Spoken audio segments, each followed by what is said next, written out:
మనలో ఒక పలానా టైంలో కోపం, ఒక పలానా టైంలో ద్వేషం, ఒక పలానా టైంలో జలస్, ఒక పలానా టైంలో మనకి గ్రీడ్, ఇలాగ రకరకాల ఫీలింగ్స్ వస్తాయి.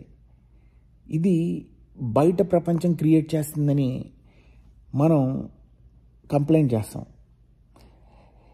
బయట ప్రపంచం ఇది క్రియేట్ చేస్తుందా లేకపోతే మనలో ఉన్నాయా ఇవి అని తెలుసుకోవాలంటే మనం ఒంటరితనంలోకి వెళ్ళాలి. మనల్ని మనం వాచ్ చేసుకోవాలి. మన మైండ్ని మనం వాచ్ చేస్తే సోమవారం 8:30కి కరెక్ట్గా కోపం వస్తుంది మనకి. రోజు ప్రతి సోమవారం వస్తూ ఉంటే కనుక ఆ టైంకి వస్తుంది అది. అలాగే 10:30కి కంపారిజన్స్ వస్తాయి, 11:30కి జలస్ వస్తుంది. ఇలాగా ప్రతి అవర్లోనూ మన మూడ్స్ స్వింగ్ అవుతూ ఉంటాయి. మనం బయట ఏదో ఒక సమాచారాన్ని చూసి అది ట్రిగ్గరింగ్ పాయింట్గా మనం ఈ యొక్క ఫీలింగ్ని ఎక్స్ప్రెస్ చేసి బయట ప్రపంచం వల్ల అని మనం అంటాం. ఇది ఎప్పటికీ మారదు. ఇది ఎప్పుడైతే మనం ఐసోలేషన్లోకి వెళ్ళి మన మైండ్ మనం వాచ్ చేసుకున్నామో ఆటోమేటిక్గా ఇవి జరుగుతూ ఉంటే అప్పుడు మనకు తెలిసి ఇది మనలోనే ఉంది. ఇవి ఓన్లీ బయట ప్రపంచంలో ఉండే సమస్యలన్నీ ట్రిగ్గరింగ్ పాయింట్స్ మాత్రమే. నిజానికి అవి కాదు. అవన్నీ ఎప్పుడు ఉన్నాయి, ఎప్పుడు ఉంటాయి. ఖరీదులు పెరుగుతూ ఉంటాయి. కరోనా ఇంకోటి వస్తుంది.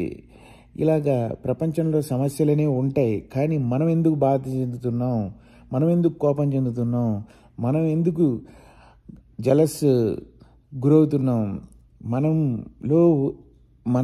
మనం ఐసోలేషన్లోకి వెళ్ళినంత వరకు ఇది మనలో నుంచి జరుగుతుందన్న రియలైజేషన్ రాదు. మనం ఐసోలేషన్లోకి వెళ్ళినప్పుడే ఈ ప్రాసెసెస్ అన్నీ మనం అవేర్ అవుతాం. ఈ ప్రాసెసెస్ అన్నీ మనం అవేర్ అయినప్పుడు ట్రాన్స్ఫర్మేషన్కి పాసిబిలిటీ ఉంటుంది. లేకపోతే మనం ఎప్పుడు సమాజాన్ని కంప్లైంట్ చేస్తాం, సమాజాన్ని మార్చడానికి ట్రై చేస్తాం. ఈ మార్చే ప్రయత్నంలోనే మనం కంప్లైంట్ చేస్తా మనం చనిపోతాం, మళ్ళీ పుడతాం, మళ్ళీ సమాజందే ప్రాబ్లం అంటాం. ఇలాగ మనం వస్తూ ఉంటాం. కానీ ఇది ఎప్పటికీ ఆ వ్యక్తికి హెల్ప్ అవ్వదు.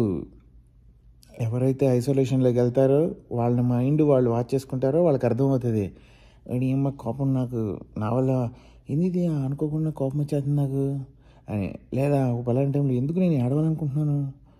అలాగా ప్రతిదీ మనకి ఆటోమేటెడ్గా ప్రాసెస్ లోపల నుంచి తంతా ఉంటుంది అన్నమాట.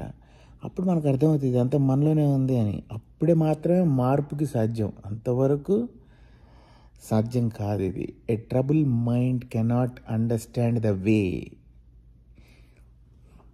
ట్రబుల్ మైండ్ అనేది ఉంది అనేది తెలుసుకున్నప్పుడే ఒక అండర్స్టాండింగ్ పాసిబుల్ అవుతుంది. అప్పుడే you can go beyond mind.